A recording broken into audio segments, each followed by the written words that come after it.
If you're here for this month's read along of Beautiful Ugly by Alice Feeney, you're in the right place. This is video number 1. Of course, we're doing a video every single week. So today we're going to talk about the first 10 chapters of the book. And again, this book doesn't really have like chapter numbers, just headings. So I'm going to put the chapters up here so that you can make sure you've read it before we go into it, because there may be spoilers. So the first thing I'm going to say offhand, which is something I didn't really realize until I had gone to probably chapter 4, is, and he calls this out in the book as well, that each chapter heading and the name of the book are oxymorons. So you have, beautiful, ugly, small, crowd, like that kind of thing. It's all opposites.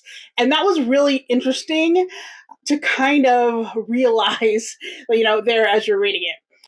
My first thoughts about Grady is that he is kind of whiny, and I don't know that I really like him that much. He seems a little bit lax, a little bit just like along for whatever life takes him to go. I don't know. He doesn't seem like he is a take charge kind of guy, and he seems like there might be some annoying things about him.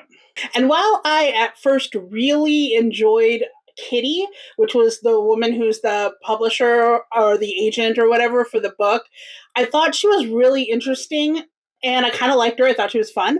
But now I'm kind of wondering if she knows what happened to Abby and if that's exactly why Grady gets sent to this island.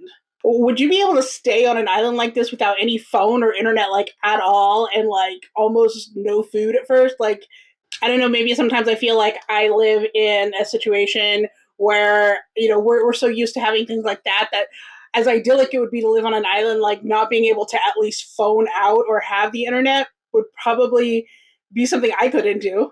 So let's talk about the people in the town. Do you guys think they're sketch? Do you think that they are trustworthy? I don't know, 25 people in one island and like maybe covering things up, especially the way that they're acting towards him.